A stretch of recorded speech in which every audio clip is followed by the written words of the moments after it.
Welcome, Mockingbirds! I'm here for another video. Hit the likes. Hit up the subscribe button. That would be great. Getting into the spark. We are doing socks for supper. That's what I'm having for supper because we can't go to the grocery store. I've heard that socks have fiber in it. So this book is by Jack Kent. He also drew comics, which you can really tell by the illustration. There lived a couple who were super duper poor. And so I started reading this a little while ago. I mentioned it in my other comment or other video. And I was like, I can't deal with this. This is way too depressing. But after I actually read the book, I do not feel bad for these people. Because you know why they're poor?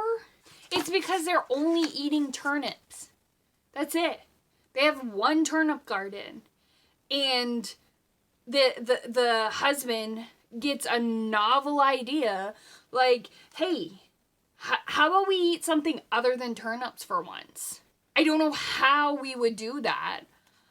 You know, like, I do know how to till the land. I do know how to, like, have seeds grow turnips. But I've never heard of anything other than turnips. So, like, could we eat something other than turnips? Could you give me an idea, please? Oh my god.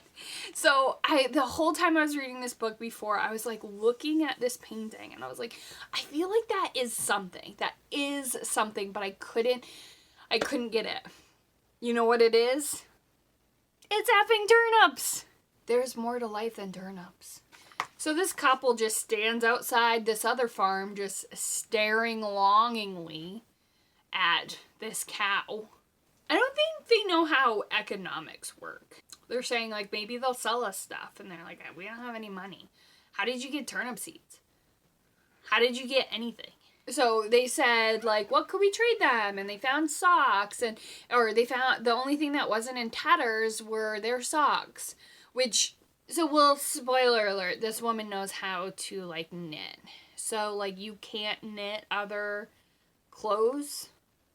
And, like, how are your socks the only thing that's not in tatters? Like, are you guys non-sock wearers? Do you guys this couple doesn't wear socks in their shoes. Which means they're sociopaths. This guy doesn't even, like, present them with the idea of, like, hey, maybe we could do some trading. He just, like, walks up and says, I got socks! What can you give me for socks? This couple has the same haircut. So that couple took pity on him and they gave him milk and cheese. Like, why don't you trade your turnips for milk and cheese? Like, you have enough turnips? Like, or does just no one want turnips? Like, that makes sense. Like, how is that even a full diet? Like, how have you survived to old age on a diet of turnips? It's like they've never had dairy or cheese before. I don't think they're gonna be able to poop tonight. So it wasn't long until they wanted some more milk and cheese, and then the woman's like, I'll make some more socks, which, why don't you make, like, more clothes so they're not tattered? And, like, where did you get this yarn? Like, if you have no money, like, how are you making the socks? Ooh.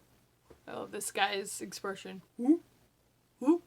Oh, I spoke too soon. She didn't have any yarn. So she starts taking his sweater. A belly shirt, show off my midriff. Okay, these people are liars. They definitely have, like, garlic or, you know, other stuff that they're drying. I think by the end of the book, you will know that I believe they are doing this on purpose. I just need enough to cover my nipples. Never mind. So they only had enough for one sock.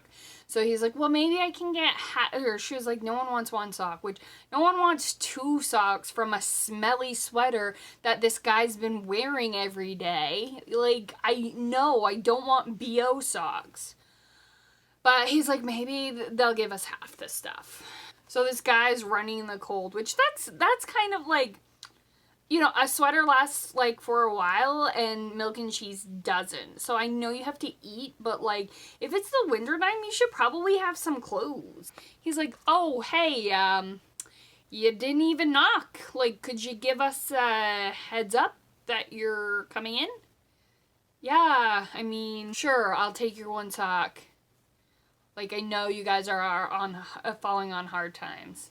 So it's like the giving gift. She was been knitting her husband a sweater from the socks, but it was too big. So like before he was like, oh yes, we need 1 sock to finish the sweater, but like, no, you didn't, because it's too big. They were like, well, we don't need this. We don't need socks. We don't need yarn. Like, I was just giving my husband a sweater, you know, so I could not be so bored. Like, here's your sweater back. Like I feel bad that you're running around in the snow with nothing on. Like, yes, you can have our, like, more milk and cheese. Like, I just can't have this on my conscience. And it was just the right size because he was bigger than the other guy. Whew. That was a story. I liked the characters. The little old man was cute. But it's not really teaching kids about economics and supply and demand, and it's not really teaching kids about diversifying. So out of 100 turnips, I would only probably give it about 2.5 socks. Because, like, I don't need that. I don't need that other sock. If I gave it 2.5 socks, is that 2.5 pairs of socks? So it would actually be 3 socks? Or is it literally 2.5 socks?